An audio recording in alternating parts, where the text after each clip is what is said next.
नमस्कार साथियों, स्वागत है आप सभी का एक बार फिर से दृष्टि आईएएस की पीटी रिवीजन सीरीज के अंतर्राष्ट्रीय संबंधों के 5वें लेक्चर में। आज हम बात करेंगे अक्टूबर 2022 के उन इम्पॉर्टेंट इवेंट्स की जो हमारे लिए प्रीलिम्स 2023 के नज़र से बहुत इम्पॉर्टेंट हो सकते हैं। कुछ ऐसी घटनाएं हैं, कुछ ऐसे संदर्भ हैं, कुछ ऐसे प्रकरण हैं जो अक्टूबर 2022 के दौरान हुए और हमें आवश्यकता है कि हम अपने प्रीलिम्स की नज़र से उन्हें एक बार ज़रूर देख लें, उनका रिविज़न कर लें। सबसे पहली खबर अक्टूबर 2022 से ये है सप्तकोशी उच्च बांध परियोजना। ये क्या है, इसको समझ लेते हैं, इसको जान लेते हैं और इसकी बाकी जो पहलू हैं उनकी चर्चा कर लेते हैं। तो भारत और नेपाल सप्तकोशी उच्च बांध परियोजना पर सहमत हो गए हैं ये दोनों देश, और इन दोनों देशों ने यानी कि भारत और नेपाल ने आपस में मिलकर के इस परियोजना को आगे बढ़ाने की बात की है। दोनों देशों के टॉप लेवल के लीडरशिप के अधिकारी मिले और उन्होंने कहा कि हम ये जो उच्च बांध परियोजना है जो सप्तकोशी नदी पर बनाई जाएगी के लिए सहमत हैं। अब सप्तकोशी क्या है और सप्तकोशी का रेलेवेंस भारत के लिए क्या है, भारत क्यों नेपाल में बांध बनाने की परियोजना का समर्थन कर रहा है, वो जान लेना ज़रूरी है। तो महाकाली संधि हुई थी कि कार्यान्वयन के तहत द्विपक्षीय जल क्षेत्र सहयोग की यात्रा शुरू हुई थी और इस यात्रा को आगे बढ़ाने के क्रम में ही ये सप्तकोशी उच्च बांध परियोजना आई है। तो क्या है ये? तो सप्तकोशी नदी नेपाल में वो नदी है जिसे भारत में कोसी नदी के नाम से जाना जाता है। आप जानते हैं कोसी नदी को बिहार का शोक भी कहा जाता है। बिहार में आने वाली बाढ़ों का जो उत्तर बिहार में ज़्यादातर बाढ़ आती है उसमें मोटा रोल, ज़्यादा बड़ा रोल कोसी नदी का रहता है। और कोसी नदी की बाढ़ को कम करने के लिए ही, क्योंकि ये नेपाल में काफ़ी रास्ता ट्रैवल करती है, तो नेपाल में इस नदी पर बांध बनाकर रोकने का जो जल निकासी है उसको नियंत्रित करने का प्रस्ताव भारत ने दिया है और नेपाल उस पर सहमत हो गया है। तो उसी परियोजना को दोनों देश आगे बढ़ाएंगे। तो इसका उद्देश्य क्या है? पहला उद्देश्य मैंने आपसे कहा कि भारत में बाढ़ बहुत ज़्यादा आती है उत्तरी बिहार में, खास करके कोसी नदी के कारण, जिसे सप्तकोशी कहा जाता है नेपाल में। तो बाढ़ को नियंत्रित करने के लिए जो दक्षिण पूर्व नेपाल है और उत्तरी बिहार है, उन एरियाज़ को प्रोटेक्ट करने के लिए इस नदी पर बांध बनाने की परियोजना है। और इससे क्या होगा? इससे एक नेपाल को बिजली का साधन मिलेगा, वहाँ इलेक्ट्रिसिटी प्रोड्यूस कर सकते हैं। इसके अलावा बांध बनने से जो नहरी सिंचाई तंत्र है वो नेपाल का मजबूत होगा और नहरी सिंचाई तंत्र में इससे लाभ लिया जा सकता है नेपाल के द्वारा। बाढ़ तो एज अ बाई प्रोडक्ट इससे कम होगी ही, नो डाउट। और बिजली उत्पादन जो है वो 300 मेगावाट के आसपास होगा, जो कि बहुत ज़्यादा है, नेपाल की आवश्यकताओं के अनुसार काफ़ी ज़्यादा है। फिर महाकाली नदी एकीकृत विकास योजना क्या है ये देख लेते हैं, क्योंकि ये उसी के अंतर्गत एक पहलू है। 1996 में महाकाली संधि पर हस्ताक्षरित किए गए थे और इसके अंतर्गत जो 3 परियोजनाएं हैं मेजरली, उनको विकसित करने का, विकास करने का प्लान था। इसमें शारदा बैराज है, टनकपुर बैराज है और पंचेश्वर परियोजना शामिल है। महाकाली नदी क्या है? महाकाली नदी वही है जो नेपाल में महाकाली के नाम से रहती है, लेकिन उत्तराखंड में शारदा नदी या जिसे हम काली गंगा के नाम से जानते हैं, वो नदी महाकाली नदी है नेपाल में। और उत्तर प्रदेश में ये घाघरा नदी में मिलती है। घाघरा नदी आप जानते हैं गंगा नदी की एक सहायक नदी। तो ये पूरा नदी तंत्र एक बार आपको देख लेना है अगर जाने तो। घाघरा, महाकाली और शारदा, ये जो है ये तीनों का आपको पता होना चाहिए, कौन सी कहाँ से बहती है, किसकी ट्रिब्यूटरी है, कहाँ कौन सी किस नदी मिलती है। ये जो इम्पोर्टेंट है नदियों के लिहाज से, वो सिर्फ इसमें नहीं बल्कि पूरे नदी तंत्र के लिहाज से आपके लिए इम्पोर्टेंट रहेगा। तो चूंकि कोसी की बात करें तो कोसी नदी प्रणाली को हम देख लेते हैं। बाकी जो इससे संबंधित आयाम है या जो दूसरे नदी तंत्र प्रणालियां हैं वो आपको जानना होगा, वो आप खुद से करेंगे। तो सीमा पार नदी है, तिब्बत से निकलती है और नेपाल और भारत में ज़्यादातर प्रवाहित होती है। नेपाल में बहुत ज़्यादा लेंथ इसकी है। स्रोत कहाँ है? स्रोत वही तिब्बत में है। दुनिया की सबसे ऊंचाई पर स्थान जो भूभाग है तिब्बत, जिसको जो उस प्लेट्यू को दुनिया की छत भी कहा जाता है, वहाँ से निकलती है। और गंगा के मैदानों पर आने से पहले यानी कि बिहार में आने से पहले जहाँ पर ये बनकर शोक बनकर आती है, क्योंकि बहुत ज़्यादा खेती को बर्बाद करती है, बहुत ज़्यादा लोगों के रहन सहन को अस्त व्यस्त करती है, बाढ़ का कारण बनती है। इसलिए गंगा के मैदान में आने से पहले नेपाल में इसका जो एरिया है उसको कंट्रोल करने का प्रयास अब सरकार करेगी। 3 प्रमुख सहायक नदियाँ हैं कोसी की, सूर्य कोसी, अरुण और तैमूर। ये 3 सहायक नदियाँ हैं, बहुत इंपॉर्टेंट है, ये आपको याद करना है। हिमालय की तलहटी की जो कटी हुई घाटी है 10 किलोमीटर करीब, उसके ठीक ऊपर एक बिंदु पर ये आपस में मिलती हैं और कटिहार के कुर्सेला के पास गंगा में मिलती है। उस में मिलने से पहले कई शाखाओं में ये बट जाती है। इस नदी में गाद है, रेत बहुत ज़्यादा है, पट्टी आप जिसे कहते हैं वो बहुत ज़्यादा है, और कहा जाता है कि ब्रह्मपुत्र के बाद कोसी में ही सबसे ज़्यादा गाद है।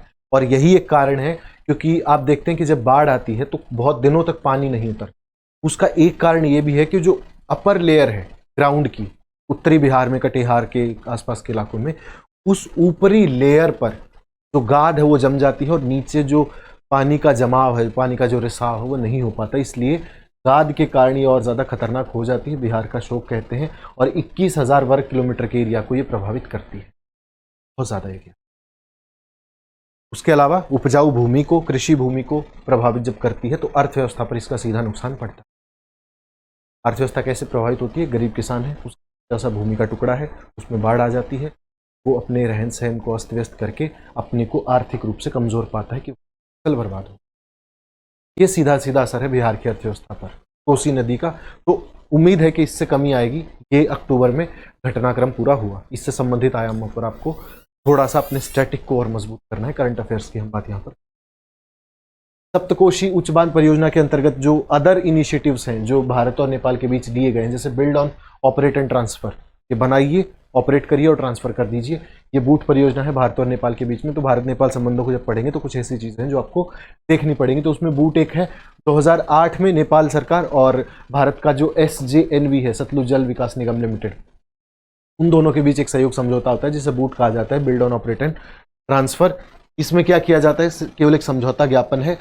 इसमें ऐसी परियोजनाओं को बिल्ड करने, ऑपरेट करने और ट्रांसफर करने के ऊपर एक MOU हस्ताक्षरित किया गया था।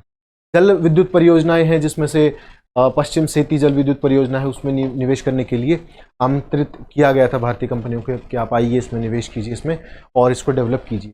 उसके बाद रेल लिंक, जैसे हमने पिछले, आपको याद होगा इससे पिछले एपिसोड में हमने बात की थी कि कैसे जो हायर हिमालयाज में चाइना की परियोजना है उसको काउंटर करने के लिए भारत न सिर्फ बांग्लादेश से बल्कि नेपाल और अन्य जो पड़ोसी देश हैं उनके साथ रेल लिंक्स बनाने का प्रयास कर रहा है। तो उसमें से नेपाल भी एक देश है। सीमा पारी रेल लिंक भारत के हैं।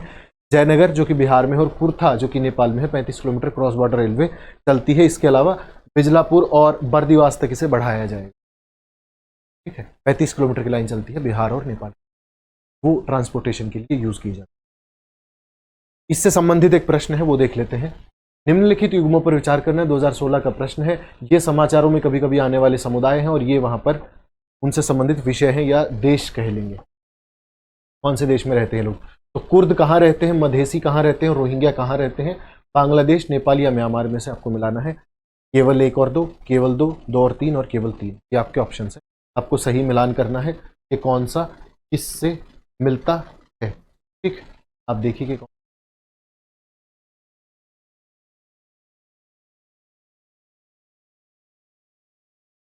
आगे है नॉर्ड स्ट्रीम पाइपलाइन, इसकी बात कर लेते हैं। ये भी बहुत खबरों में रहा, इसे हमने डिटेल में भी कवर किया है, लेकिन यहाँ एक समरी के तौर पर हम इसको देखेंगे कि क्या मामला है नॉर्ड स्ट्रीम पाइपलाइन। तो देखिए, डेनमार्क और स्वीडन के पास जो नॉर्ड स्ट्रीम पाइपलाइन है उसमें रिसाव हो गया था। रिसाव किस कारण से हो गया था वो आगे देखेंगे कि क्या ये पूरा मामला है और कैसे इसको सुलझाया गया। तो स्ट्रीम, नॉर्ड स्ट्रीम 1 है और नॉर्ड स्ट्रीम 2 है। ये स्ट्रीम्स क्या करती हैं? एक थर्ड स्ट्रीम शुरू होने वाली थी, बाल्टिक पाइप उसको कहा जाता है, उसका औपचारिक लॉन्च होने वाला था। उससे ठीक पहले ये हो गया, उस पाइपलाइन में रिसाव हो गया। रिसाव क्यों हो गया? क्योंकि पोलैंड जो है वो रूस पर अपनी ऊर्जा आवश्यकताओं की जो निर्भरता है उसको कम करने का प्रयास कर रहा है। ये जो दोनों पाइपलाइंस हैं इनके जरिए ऊर्जा आवश्यकताएं पूरी की जाती हैं, गैस पहुंचाई जाती है यूरोप और उसके अन्य देशों में। तो वो गैस न पहुंचाई जा सके, क्योंकि आप जानते हैं कि रशिया यूक्रेन वॉर इस समय तक हो चुका था, अक्टूबर तक 5-6 महीने हुए हो चुके थे। यूरोप के बाकी ज़्यादातर देश ये चाहते थे कि हम रशिया पर अपनी डिपेंडेंसी कम करें, क्योंकि सैंक्शंस लगाने का उस पर वक्त आ गया है, उसके साथ व्यापार कम करने का वक्त आ गया है। लेकिन यूरोप को अपनी ऊर्जा आवश्यकताएं पूरा करने के लिए रशिया की आवश्यकता थी, क्योंकि गैसेज यूरोप के पास नहीं है, वो रशिया के पास बहुतायत में है, और उनको सप्लाई करने के लिए नॉर्ड स्ट्रीम पाइपलाइन 1 और 2 बनाई गई है यूरोप और रशिया के बीच में, अलग अलग जगहों पर। वो बात करेंगे कौन सी जगह पर कौन सी नॉर्ड स्ट्रीम पाइपलाइंस बनाई गई हैं। 2 पाइपलाइंस हैं और दोनों महत्वपूर्ण हैं। यूरोप की ज्यादातर जो गैस की आवश्यकताएं, ऊर्जा आवश्यकताएं, वो रशिया पूरी करता है। तो पोलैंड चाहता था कि रूस पर अपनी निर्भरता को कम कर ले। उसके लिए एक अलग चैनल डेवलप किया जा रहा था, लेकिन उसी दरमियान जो नॉर्ड स्ट्रीम पाइपलाइन है उसमें दिक्कत शुरू हुई, उसमें रिसाव हो गया। बहुत सारे आरोप लगे, पश्चिमी देशों पर आरोप लगे कि ऐसा पश्चिमी देश चाहते हैं कि ये जो व्यापार है रशिया ने, अलग अलग चीज़ें हुई, but will stick to the facts के फैक्ट्स क्या रहे उसमें। 2011 में काम पूरा हो गया था और रूस के लेनिनग्राद से लेकर के जर्मनी के वायबॉर्ग से होते हुए ग्रिफ्सवॉल्ड के पास जो बुबलिन जगह है वहां तक ये जाती है। ये जो पूरी पाइपलाइन है इसका आपको मैप दिखाएंगे। ये देखिए, ये जो जगह है ना, यहाँ से ये जर्मनी है, ये यहाँ पर एस्टोनिया, ये रशिया है। तो ये जो व्योबॉर्ग है यहाँ से एस्टोनिया के पास से और ये जाती ग्रेफिसवॉल्ड, ठीक है। बाल्टिक सी है यहाँ पर, बाल्टिक सी। और जो नॉर्ड स्ट्रीम 2 है वो लेनिनग्राद से उस्ट-लुगा से होकर डुबमिन तक जाया करती है। ये जो दोनों पाइपलाइंस, आपको इनकी अवस्थिति का थोड़ा सा हल्का ज्ञान होना चाहिए कि कौन से सागर से जाती हैं, कौन से देशों से होकर के जाती हैं, कितने देश इनके बीच, कहाँ से कहाँ तक जाती है, कौन से देशों के बीच। तो ये जो दूसरी पाइपलाइन है सितंबर 2021 में पूरी हुई थी और कहना यह है कि 55 बिलियन क्यूबिक मीटर इतनी गैस प्रति वर्ष ले जाने की क्षमता इसमें है और 50 वर्षों में, आने वाले 50 वर्षों में करीब 110 billion cubic metre gas Europe पहुंच सकती है। इतनी इस पाइपलाइन की क्षमता है और इसमें रिसाव किया गया। उसके बाद है इसमें जो देश हैं कौन कौन से शामिल हैं, जैसा मैंने आपसे कहा, उसमें रूस है, फिनलैंड है, स्वीडन है, डेनमार्क है और जर्मनी है। इतने देशों से ये होकर के गुजरती है या इतने देशों की सीमा इनके नॉर्ड स्ट्रीम से लगती है। बहुत सारे देशों के आर्थिक जो विशेष क्षेत्र होते हैं, विशेष आर्थिक क्षेत्र, वो भी इसमें आते हैं। इसमें रूस है, डेनमार्क, जर्मनी के जलीय क्षेत्र को ये बेसिकली पार करती है, उसके जलीय सीमा में ये लगती है, स्थलीय सीमा में नहीं लगती है। जर्मनी में बाल्टिक सागर और उत्तरी यूरोपीय पाइपलाइन से जुड़ती है, जर्मनी में जाकर के बाल्टिक सागर से और उत्तरी यूरोपीय पाइपलाइन में जुड़ जाती है और इससे आगे जाके यूरोपीय ग्रिड से जुड़ जाती है। यूरोपीय ग्रिड क्या है? यूरोप की ऊर्जा आवश्यकताएं पूरा करने के लिए अलग अलग तरफ से नेटवर्क्स हैं, जो पाइपलाइंस हैं, उन पर वहाँ ये जाकर के मिलती है रशिया की तरफ से। ये देखिए, ये है, ये आप देखेंगे ना। अब देखिए ये जो देश है इसके आसपास है, डेनमार्क है, स्वीडन है, एस्टोनिया है, लातविया है, लिथुआनिया है, रशिया है, पोलैंड है, बेलारूस है। ये सारे देश इसके आसपास नॉर्ड स्ट्रीम 1 ये है और दोनों आपस में ऊपर नीचे ही। देखिए ये जो हरा है ये पाइपलाइन नॉर्ड स्ट्रीम है और ये जो डैश लाइन है ये नॉर्ड स्ट्रीम, तो बिल्कुल साथ साथ गई हुई है। कौन सी में रिसाव हुआ है ये मैटर नहीं करता, लेकिन रिसाव हुआ है क्योंकि दोनों की अवस्थिति लगभग समान है। तो हमें ये नहीं जानना है कि 1 में हुआ कि 2 में हुआ, बट जो हुआ किसी कॉन्स्पिरेसी की वजह से हुआ, रशिया यूक्रेन के युद्ध की वजह से हुआ। That is also very great question mark on this. उसके बाद यूएनएससी आतंकवाद निरोधक समिति की बैठक हुई है। क्या है ये? United nation security council. आप जानते हैं कि दुनिया भर में सिक्योरिटी की जिम्मेदारी कुछ संस्थानों पर हमने डाली, ठीक है। यूएनएससी की जिम्मेदारी है कि दुनिया सुरक्षित रहे और अगर सुरक्षित नहीं रहती है तो आपस में जो उसके हित समूह हैं, जो अलग अलग देश हैं, उनको एक साथ बिठा करके बातचीत करवाई जाए। बातचीत करवाने के क्रम में यूएनएससी ने आतंकवाद निरोधक समिति है उसकी, टेररिज्म काउंटर टेररिज्म कमेटी को बोलते हैं, सीटीसी, काउंटर टेररिज्म कमेटी, इसकी बैठक हुई यूएनएससी। इसका काम क्या है? जैसा नाम से ही आपको लग रहा है, टेररिज्म को काउंटर करने के बारे में सोचने वाली समिति। और कैसे सोचेगी, इस बार क्या सोचा है उसकी बात करते हैं। इस बार ये था, जो उनका एजेंडा था वो ये था कि आतंकवाद में क्रिप्टो करेंसी का प्रयोग कैसे हो रहा है आतंकवाद को पोषित करने के लिए। इसके अलावा ड्रोन्स की कौन सी भूमिका है, क्या भूमिका है, कैसे ड्रोन्स ज्यादा पावरफुल टूल बनते जा रहे हैं आतंकवादियों के लिए क्रिप्टो करेंसी के साथ साथ, और इनके माध्यम से आतंकवाद का वित्त पोषण कैसे किया जा रहा है उस पर चर्चा हुई और उसको कम कैसे किया जा सकता है, जो उसके हित समूह वो उसको काउंटर करने में क्या भूमिका निभा सकते हैं, इस बात की चर्चा हुई। तो एक विशेष बैठक हुई। 2001 में यूएनएससी सीटीसी की स्थापना की गई थी, ये आपको पता रहे। 2001 ही क्यों? देखिए ये साल इंपॉर्टेंट है। आप बताइए कि 9/11 कब हुआ? 9/11 कब हुआ? 9/11 क्या था? अमेरिका में ट्विन टावर्स के ऊपर हमला किया गया था। वो हमला कब किया गया था याद कीजिए। तो आपको फिर समझ में आएगा कि ये 2001 में क्यों बनाया गया। जब तक दुनिया के बाकी देश आतंकवाद से प्रताड़ित थे तब तक यूएनएससी ने इस प्रकार का कोई संज्ञान नहीं लिया आतंकवाद का। लेकिन 2001 में जब दुनिया की एक बहुत बड़ी अर्थव्यवस्था अमेरिका के ऊपर ट्विन टावर्स में हमला होता है तो यूएनएससी की काउंटर टेररिज्म कमेटी बना दी जाती है, वो लगातार मीटिंग्स करती है, वो लगातार देखती है कि किस टूल का इस्तेमाल आतंकवादी कर रहे हैं। तो संयुक्त राष्ट्र में भारत की जो परमानेंट रिप्रेजेंटेटिव हैं, रुचिरा कंबोज, आप कंबोज उनको जानते होंगे, उनके भाषण भी काफ़ी लगातार वायरल होते रहे, तो उनको स्थायी प्रतिनिधि भारत का बनाया गया है संयुक्त राष्ट्र में। उनको CTC की अध्यक्ष चुना गया है। अब ये एक अपॉर्चुनिटी भी है भारत के लिए कि अपनी बात हम और ज़्यादा मजबूती से रख सकें। इस बार थीम क्या थी? थीम थी आतंकवादी उद्देश्यों के लिए नई और उभरती प्रौद्योगिकी के उपयोग के। जैसे क्रिप्टो करेंसी है, कंपैरेटिवली एक नई प्रौद्योगिकी है, उसका प्रयोग कैसे करते हैं आतंकवादी। और ड्रोन्स है, तो नई जो टेक्नोलॉजी आ रही है उसको आतंकवादी कैसे प्रयोग कर सकते हैं और हम कैसे बच सकते हैं उससे, as a nation, as a community, as a larger organisation. ये उसकी थीम थी। तो यूनाइटेड सिक्योरिटी काउंसिल जो है, सुरक्षा परिषद जो है, उसका प्रस्ताव 1373 था, उसके द्वारा इसे स्थापित किया गया। 28 सितंबर 2001 को इसे सर्वसम्मति से अपना लिया गया। 9/11 का जो हमला हुआ था उसके बाद इसे अपनाया गया और इसमें समिति में जो है सुरक्षा परिषद के सभी 15 सदस्य शामिल हैं। 5 तो परमानेंट है, आपको पता है, वो 5 हमेशा परमानेंट रहते हैं, हर कमेटी में रहते हैं, तो इसमें भी है। उसमें चीन, फ्रांस और उस समय का रूसी संघ इन्होंने लिखा है, पर ये रूस आप इसको मानिए, फिर यूनाइटेड किंगडम है और USA है। ये हमारे 5 स्थायी सदस्य हैं। इसके अलावा जो 10 गैर स्थायी सदस्य हैं महासभा के, उनको 2 साल के कार्यकाल के लिए लगातार चयनित किया जाता रहता है। ठीक है, तो ये उसी रोटेशन पर बेसिस पर है जैसे हम सिक्योरिटी काउंसिल में काम करते हैं।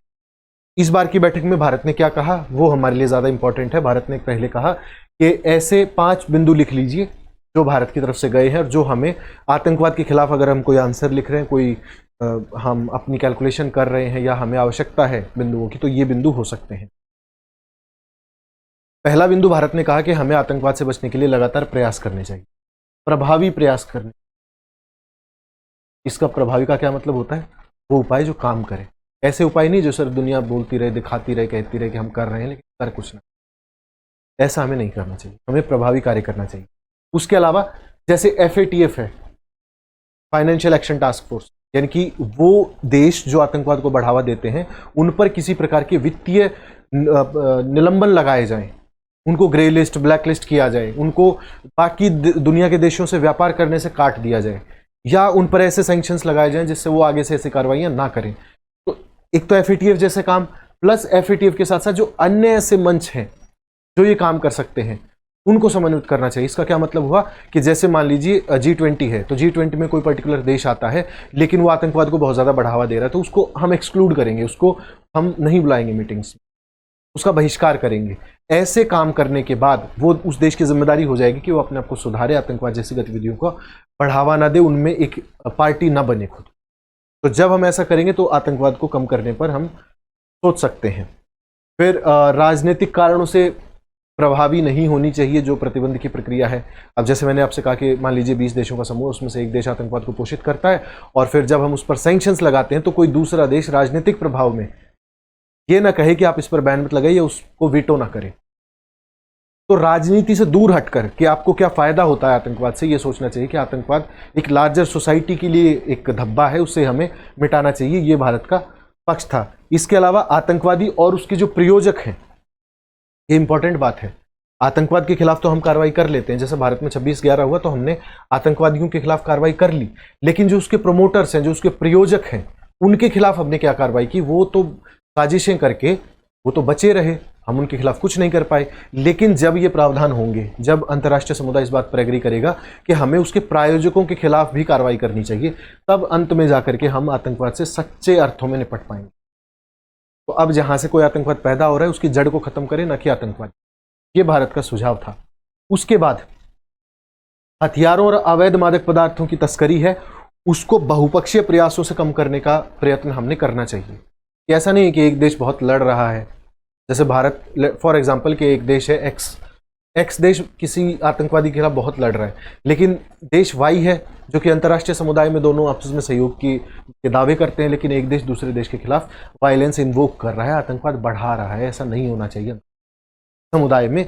ये बात भारत ने कही। भारत के सामने क्या चुनौतियां? भारत के सामने एक तो चुनौती वही है कि अंतर्राष्ट्रीय समुदाय ने जो कहा है कि ड्रोन्स का और नई जो प्रौद्योगिकी है क्रिप्टो करेंसी का, उसका प्रयोग आतंकवादी कैसे करते हैं और उससे कैसे बचा जा सकता है। इसके अलावा भारत ने, जो मैंने आपसे कहा कि 26/11 के षड्यंत्रकारियों को अभी तक नहीं सजा दे पाया।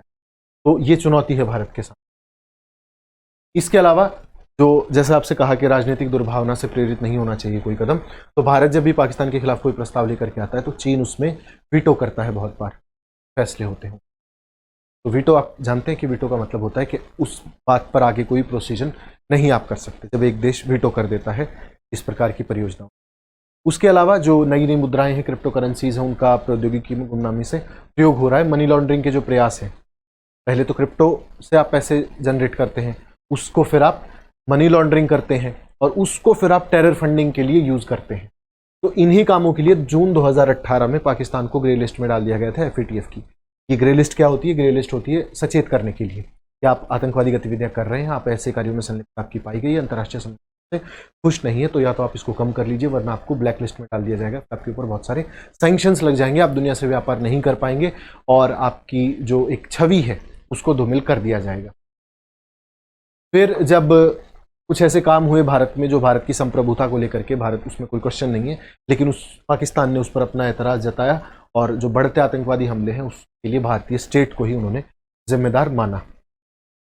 अक्टूबर 2022 में पाकिस्तान बाहर हो गया था FATF से, तो ये वही समय है अक्टूबर 2022 जिसके हम करंट अफेयर्स की, तो पाकिस्तान ग्रे लिस्ट से बाहर हुआ था, ठीक है। इसमें UNSC की आतंकवाद निरोधक समिति ने। आगे, आतंकवाद है क्या? आतंकवाद जब कोई व्यक्ति हिंसात्मक रास्ता अपना करके लोगों को डराता है, स्टेट्स को डराता है या लोगों के अधिकारों को अंडरमाइन करने का प्रयास करता है, उसे हम आतंकवाद कहते हैं। और लोगों को अपने घरों से दूर ले जाने का, अपने रोजगार को छुड़वाने का, अपनी जगहों को छुड़वाने या भय पैदा करने का जो प्रयास करता है वो आतंकवाद है अंतर्राष्ट्रीय समुदाय की नज़र में।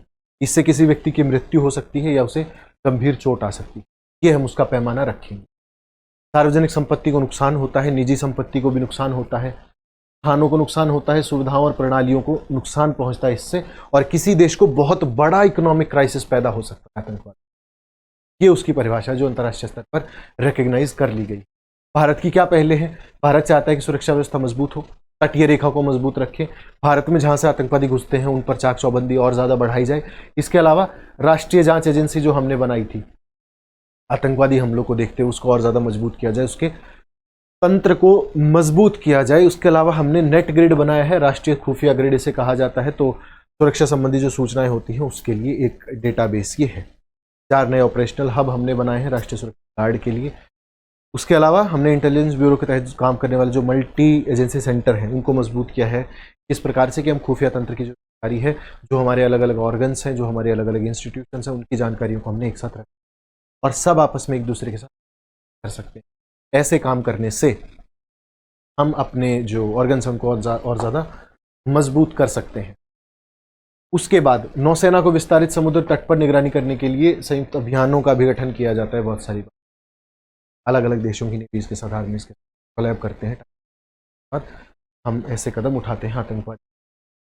वैश्विक स्तर पर कौन से प्रयास हुए हैं? दुनिया भर में जो मीटिंग्स होती रहती हैं उनका नतीजा क्या निकला है? एक तो निकला है यूनोसिटी।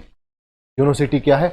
आतंकवाद विरोधी संयुक्त राष्ट्र कार्यालय है जो आतंकवादियों के खिलाफ काम करता है, सिर्फ उनके बारे में सोचने के लिए, उनके द्वारा बढ़ाई गई हिंसा और उपद्रव को रोकने के लिए, उसका मुकाबला करने के लिए जो संगठन है वो है UNOCT। इसके अलावा आतंकवाद निरोधक केंद्र है UNCCT। इसमें भी आप आतंकवाद के खिलाफ लड़ाई करते हैं, जो इन्वोक करते हैं वायलेंस को, उनके खिलाफ क्या एक्शंस लिए जा सकते हैं, इस बात की चर्चा करते हैं। इसके बाद UNODC है, ड्रग्स एंड क्राइम के ऊपर संयुक्त राष्ट्र कार्यालय है, आतंकवाद की रोकथाम शाखा है, टेररिज्म प्रिवेंशन ब्रांच। उसके अलावा ये अंतर्राष्ट्रीय प्रयास जब समन्वित होकर कार्य करते हैं तो वो एक बड़े रिजल्ट में परिणत होते हैं। कैसे? लेट्स अज्यूम, एक एग्जांपल से देखते हैं कि जो ड्रग्स एंड क्राइम पर संयुक्त राष्ट्र कार्यालय है, तो अगर ड्रग्स से जो क्राइम फैलते हैं उन पर सब देश यहाँ पर बैठ करके एक साथ चर्चा करें और ड्रग्स को और उससे रिलेटेड आतंकवाद को कैसे रोका जा सकता है, तो बहुत मुश्किल नहीं है, क्योंकि अगर कोई मेंबर कंट्री इसका समर्थन करती है तो उसको तो ग्रे लिस्ट में या तो डाल दिया जाएगा या उसको बाहर कर दिया जाएगा ग्रुप। ये संभावनाएं हैं। इसके अलावा जो राज्य सदस्य हैं, यानी कि जो जितने भी देश सदस्य हैं, उनका सबका अनुसमर्थन लेना, उनसे सपोर्ट मांगना, उनसे ये कहना कि आप इन्वोक मत करिए वायलेंस और दूसरे देशों को अपनी संप्रभुता से रहने दीजिए। FATF इनमें सबसे बड़ा टूल है, फाइनेंशियल एक्शन टास्क फोर्स। वो क्या करता है कि जब आप वायलेंस इन्वोक करने का प्रयास करते हैं, आतंकवादी गतिविधियों में सम्मिलित होते हैं, तो आपको बैन कर देते हैं, ग्रे लिस्ट में डाल देते हैं, ब्लैक लिस्ट में। पाकिस्तान उस लिस्ट में बहुत साल एक चेतावनी की लिस्ट होती है, उसके बाद आतंकवादी गतिविधियां कम करनी ही पड़ती हैं, तो वरना सैंक्शंस लग जाएगा। और क्या कर सकते हैं? आतंकवाद के वित्त पोषण को कम कर सकते हैं, जो देश कर रहे हैं उनको रोक सकते हैं, सैंक्शंस वगैरह लगा सकते हैं, उन तक पहुंच ना बने ऐसे टूल्स कर सकते हैं वेरिफिकेशन के। आप क्रिप्टो को रेगुलेट कर दीजिए, फिर कैसे कोई व्यक्ति आतंकवादी इस तक पहुंच बना सकता है और कैसे अपने वित्तीय संसाधनों के तौर पर वो क्रिप्टो करेंसी का यूज कर सकता है। इसके अलावा अंतर्राष्ट्रीय समुदाय को राजनीति नहीं करनी चाहिए इस मामले में, ये हम पहले भी देख चुके हैं। सेना में स्पेसिफिक गाइडलाइंस होनी चाहिए ऐसे लोगों की, जो भी गाइडलाइंस हो सकती है अपने तरीके से निपटना चाहिए। वैकल्पिक तरीकों के बारे में हमने सोचना चाहिए कि और क्या कर सकते हैं। इसके अलावा लोगों को इससे जोड़ा जाना चाहिए। जब तक लोग नहीं जुड़ेंगे किसी भी मूवमेंट से, तब तक आप कुछ नहीं कर सकते, भले ही चाहे वो आतंकवाद हो या देश की कोई अन्य समस्या हो। आपको सब समाजों को एक साथ लेकर के चलना पड़ेगा। और आतंकवाद जिस वजह से फैलता है वो मेजरली समाज के बाइफर्केशन से फैलता है, तो समाज का बाइफर्केशन ना हो पाए, ये हमारी जिम्मेदारी होनी चाहिए। प्रश्न है इससे संबंधित, आतंक 2017 का है, मुख्य परीक्षा का। आतंकवाद का संकट राष्ट्रीय सुरक्षा के लिए गंभीर चुनौती है, इस बढ़ते खतरे को रोकने के लिए आप क्या सुझाव सुझाते हैं? आतंकवादी फंडिंग के प्रमुख स्रोत क्या है? तो इन सारे चीजों पर आपको चर्चा देख लेना है। आपको नहीं मिले तो ये आप हमारी वेबसाइट पर भी देख सकते हैं। फिर जो हमने मीटिंग की बात की, उस मीटिंग में जो हमने एक चर्चा की थी कि पाकिस्तान FATF की ग्रे लिस्ट से बाहर हो गया है, तो अब हम FATF पर एक बार चर्चा कर लेते हैं, उसके बाद आगे बढ़ेंगे। FATF क्या है हमने चर्चा कर ली थी।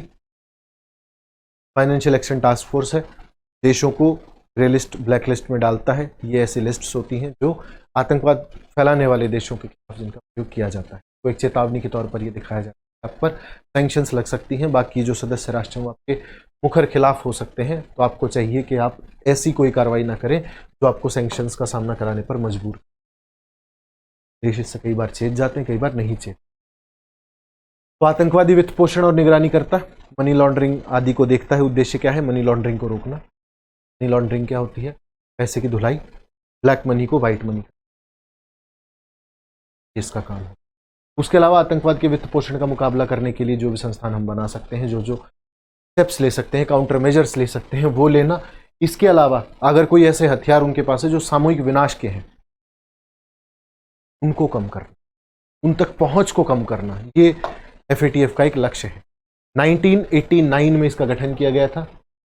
G7 देशों की पेरिस में एक मीटिंग हुई थी, उसके बाद ये निकल आया था। सचिवालय कहाँ है?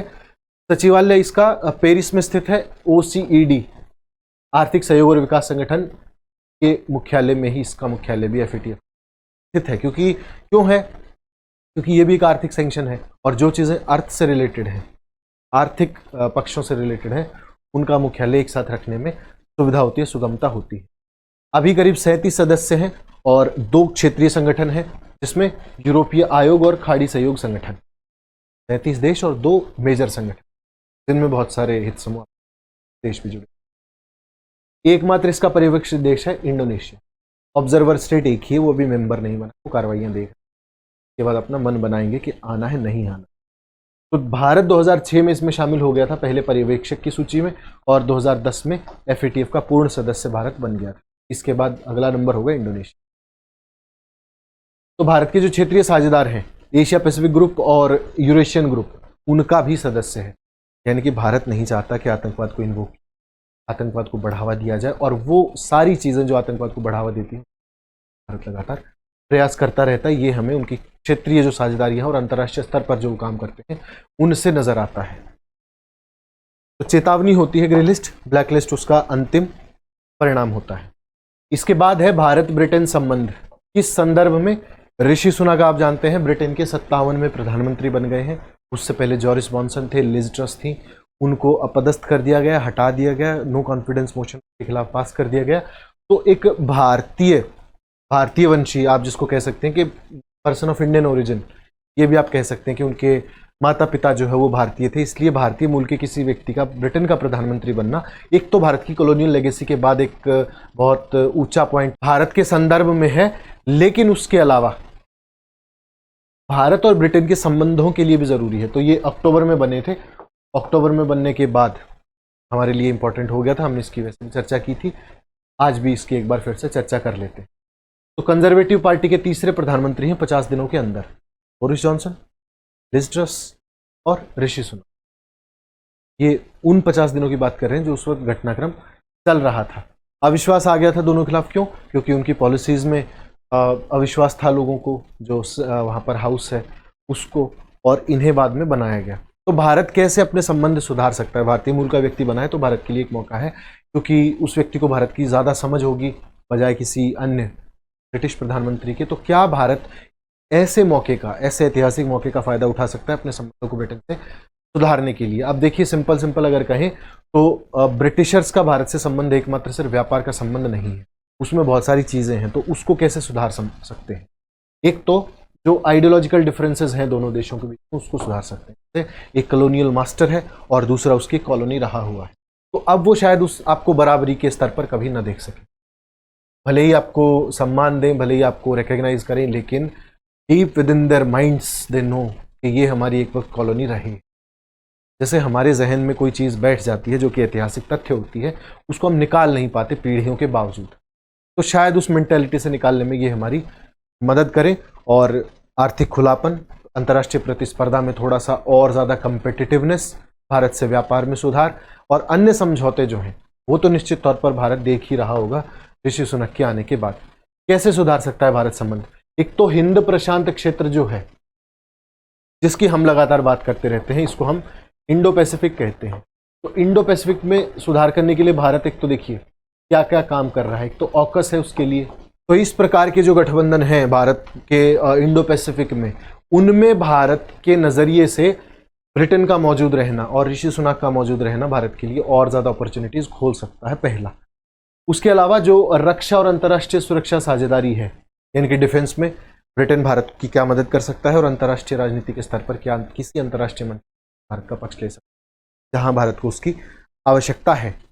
जो ग्लोबल ब्रिटेन है, की अवधारणा को मजबूत कर, इनकी ग्लोबली ब्रिटेन के अलग अलग रूपों को लेकर के जाना, इसमें उसकी डाइवर्सिटी भी हो सकती है, उसके इकोनॉमिक इंटरेस्ट भी हो सकते हैं, डिफेंस इंटरेस्ट भी हो सकते हैं, और जो अन्य हैं वो सारे। फिर जब यूके का ब्रेग्जिट हुआ, यूरोपियन यूनियन से यूके बाहर निकला, उसके बाद नए बाजारों की यूके की आवश्यकता थी, तो वो मौका अभी इतिहास में बना हुआ है। क्या भारत वो बाजार बन सकता है? क्या भारत निवेश ला सकता है यूके से? ये बहुत महत्वपूर्ण होगा देखना। यूके आप जानते हैं कि हिंद महासागर जो शक्ति है, नो डाउट वहाँ जो मदद है वो एक पहलू है ही। इसके अलावा ओमान, सिंगापुर, बहरीन, केन्या और ब्रिटिश हिंद महासागर क्षेत्र जो नौसैनिक सुविधाएं हैं, उनमें ब्रिटेन भारत का सहयोग, क्या भारत और ब्रिटेन आपसी सहयोग इसमें बढ़ा सकते हैं? रीन्यूएबल एनर्जी एक एरिया है जहां पर भारत और ब्रिटेन अपना सहयोग बढ़ा सकते हैं। करीब 70 मिलियन अमेरिकी डॉलर का पैक्ट भारत और ब्रिटेन के बीच हुआ, जिसमें अक्षय ऊर्जा के क्षेत्र में वो पैसा लगाया जाएगा। इसके अलावा जो रीन्यूएबल एनर्जी का बेसिक स्ट्रक्चर है, बुनियादी ढांचा है, वो विकास करने के लिए उसमें इसका प्रयोग किया जाएगा, और खासकर सौर ऊर्जा का जो इंफ्रास्ट्रक्चर है उसके निर्माण में ये सारा पैसा लगाया जाएगा।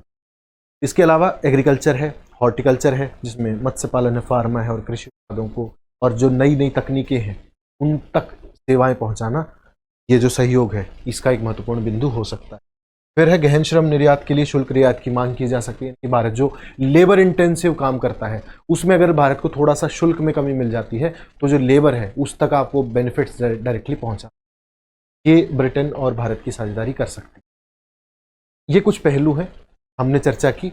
अब हम इस पर संबंधित 2021 का एक प्रश्न देखते हैं। हमने ब्रिटिश मॉडल के आधार पर संसदीय लोकतंत्र को अपनाया, लेकिन हमारा मॉडल उस मॉडल से कैसे अलग है? ऑप्शन 1 है कानून के संबंध में ब्रिटिश संसद सर्वोच्च या संप्रभु है, लेकिन भारत में संसद की कानून बनाने की शक्ति सीमित है, पहला ऑप्शन। दूसरा, भारत में संसद एक अधिनियम के संशोधन की संवैधानिकता से संबंधित मामलों को सर्वोच्च न्यायालय द्वारा संविधान पीठ को भेजा जाता है। तो इसमें ऑप्शन 1 ठीक है, ऑप्शन 2 ठीक है, दोनों ठीक है, या कोई भी ठीक नहीं, ये आपको बताना है।